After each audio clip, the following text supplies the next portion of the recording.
Hello, everyone, and welcome back to ESCXTRA. Today, we have one of the artists who's taken part in the German pre-selection, Felicia Lu. Hey, welcome. Hello. Hi. How are you doing? All good. Really excited. Really good so far. How are you? I'm also nervous, excited. Yeah. All the feelings. Same. Usually, I start off with one fun fact that people don't know. Do you have something? Oof, that people don't know. I mean, what many people don't know that I hate spoons. I can't really explain it. Like, I hate big spoons. Small spoons are fine, but the big ones, I just really don't like. When I eat like soup or something, I always prefer the smaller ones. Oh, okay. I can't tell you why. It's just, yeah, I don't like spoons. Hate spoons. Okay. People might know you from the Rising Star 2014, which I really liked the idea of the show. Yeah. And also the German pre-selection in 2017. How much do you think these help in the national final this year? I mean, not specifically for the national final, but having the TV experience, standing on stage for TV, it's always different than being on stage for a concert. I think that's definitely something that's helpful because I know, it's different with cameras than with a big audience. But I can't really compare the two because this year things are so different. Also to 2017, it's just completely different. So I think I don't really have an advantage compared to the others. I think we're all on the same page. Also with 2017, I don't really like the system back then, but this year it's like, it's your song, you wrote it. Yeah. It's called Anxiety, which I think a lot of people, if not all of them, can relate to. And it's like, for people who might not have heard it, it's like dark pop indie electro style. How did you start writing the song, and how was the whole process like to write the song? It wasn't really planned. I was in the studio with my producer, Danny, and we were working on a completely different song. And I was kind of stuck and was like, hey, come on, let's just start something completely new and fresh out of nowhere. So we started it from scratch and it wrote itself automatically because it's a topic that's so personal to me and so important to me. That just came out like a waterfall. And so we created it in like 2 or 3 hours and then it was done. And I think it's the most personal and important song that I've written so far. You also, I feel like when you listen to the music itself, it also gives you like, not the feeling of anxiety, but like how anxiety like works kind of. Definitely. I wanted to put like the rush of thoughts that you have while experiencing anxiety kind of into the song so that it represents the feeling more. It's not like the super slow boohoo, I'm so anxious song. It's more like it is when you hear it first and don't listen to the lyrics. It sounds upbeat and happy and something you can dance to and sing along. But if you listen to the like lyrics, it has a deeper meaning and it has like the feeling of anxiety in it as well. When I thought about this, it kind of reminded me of Taylor Swift's Out of the Woods. Oh, love that song. It's very good, yeah. But also gives like the feeling, like gives For you. Sure. Yes.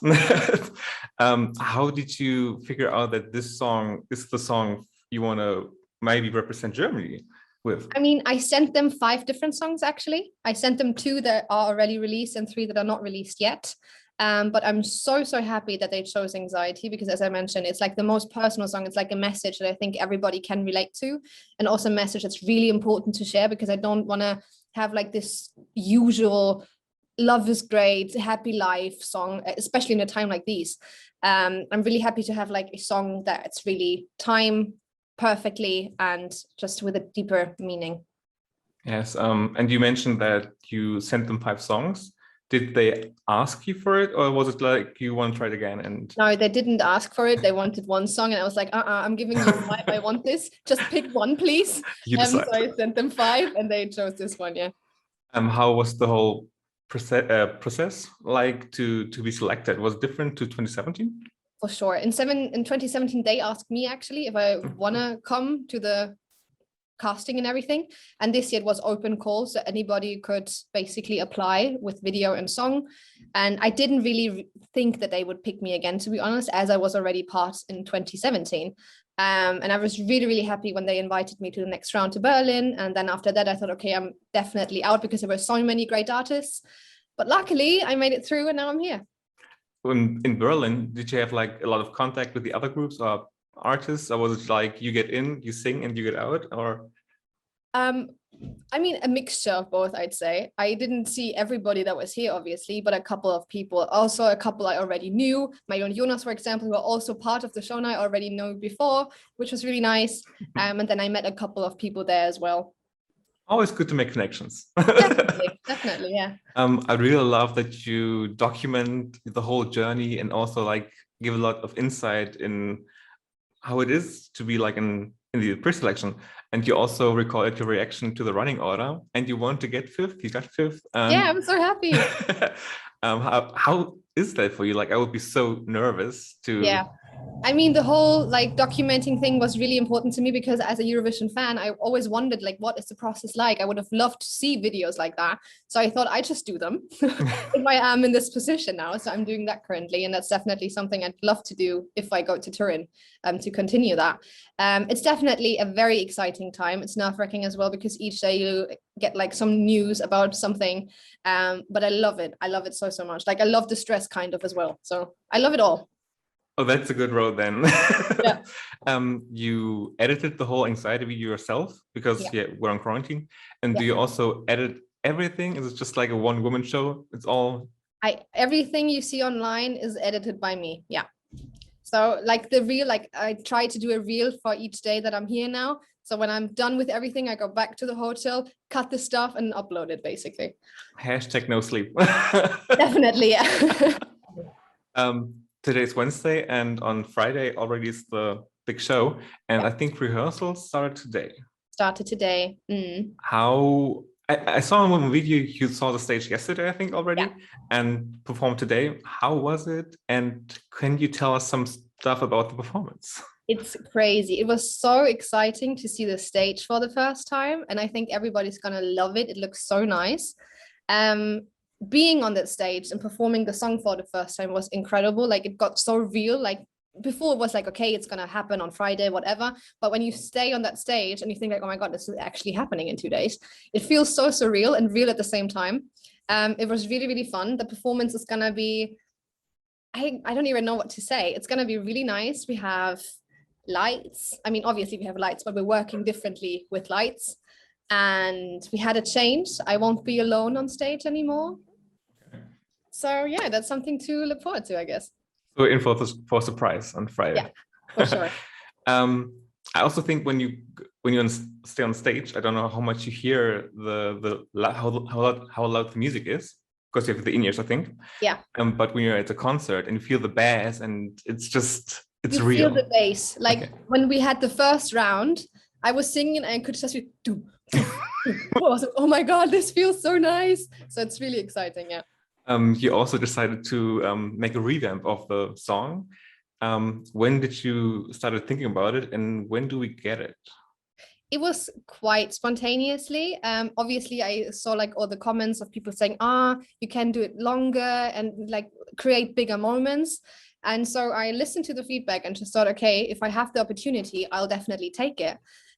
So I think last week, so it was like the day before I posted the reel, that's when we started doing it. So it was really, really, really spontaneous. And because we weren't sure if we're actually allowed to. And that day I got like the message, okay, you can do it. And it's the same day that we went to the studio to do it. So we just tried to make it more a Eurovision version. We made it a bit longer, obviously, and then created moments. Like we created a down moment, an up moment, like, so it's just more fitting to the whole thing. How long did it take to finish it? 2 days. Oh, okay. We were in the studio 2 days straight. Again, no sleep. Exactly. Not sleeping much these days. When is the song out? On Friday or during the show? Or it's not gonna drop yet. We're just leaving it for the live performance. If we should win, or when we win, then we would definitely think about dropping it on Spotify and Apple Music and stuff. But for now, it's just gonna stay a live performance thing. Awesome. Keeping the tension to the last second. Okay. Exactly. I saw that you're also a huge Eurovision fan, like watching it every year and stuff. Yeah. Do you have favorite songs or moments? Oh my God, that's the hardest question you can ask. So many. You can name more than one.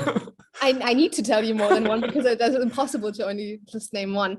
I loved Iceland, also the 2020 version, unfortunately, which didn't happen, but I loved Iceland. Very creative, very unique. Måneskin, obviously, I don't need to talk about them. They were amazing as well. Iconic. I loved Friend of a Friend. Oh my God, there are so many that Loic Noitet. I don't know if I pronounce him right, but I loved his rhythm inside. It was really unique as well, and really like minimalistic and artsy. I love that as well. I could go on for hours. There are too many. I also love Dance You Up. I love that, like when he was dancing, you know, with the head movement. Always love that as well. But yeah, I could mention hundreds. Always like when you have this choreography and you're on stage and you're overwhelmed with the people in front of you. How do you keep calm to look in the cameras correctly and sing and don't forget the words? And I would be done. I mean, it's different standing on stage, talking, or doing a performance for me. Because with my social anxiety and everything, it's more difficult for me to be like on stage, like talking about something. If I am able to perform and sing, it's a completely different thing. I feel completely free, and I feel it's just me. I can just be free in myself. So I'm really nervous before. Like I feel like I have to run to the toilet 100 times the minute before. But once I'm on stage and sing the first note, it's all gone. I was wondering about this as well, because I saw somewhere that you have social anxiety, same. And I was like, isn't it so much stress to go in there, and there are like so many people already also at the press conference and everywhere, but that's fine. I mean, you kind of learn to go with it. You kind of have to if you want to be in the business as well. And if I can talk about music and stuff, I love it. But if I had to talk about something else, like, I don't know, I don't even have an example, but it's really easy for me to talk about my job and my music and my passion, because I'm so passionate about it and I love like sharing that. So I love doing interviews and stuff. Weirdly, I'm fine with that. And I'm having more problems going out with friends for dinner. I don't know. It's weird. Yeah, I know when people ask me about Eurovision, I always get excited to talk about it, but when something else is like, Yeah, same. Can people expect more music and album maybe this year from you? Definitely. I'm working on so much music. There was music planned already, but Eurovision kind of made it on hold for me. But I'm definitely working on my debut album. So that's really exciting. And it's all going to go in a similar direction to Anxiety. So it's definitely following the dark pop vibe. So there's a lot to follow, and people should definitely keep in touch and keep an eye out or an ear out for what's to come. Yes, follow you everywhere on Spotify, TikTok, Instagram. Definitely, that's the best thing to do. Well, thank you so much for taking the time. It's so close. We wish you all the best. Thank you. Last but not least, do you have a message for the viewers that are watching you right now? Definitely. I'd say if I can share a message, I'd just definitely say, try to be yourself, try to just focus on yourself, and it's okay not to be okay. We all have like difficult times, especially at the moment with what's going on in the world. And we're all struggling, we're all in this together. We just need to know that there are better times coming. And I think it's just fine not to be okay. True. Thank you so much. And always. Thank you for all the best taking of luck. Thank you so much. Thank you.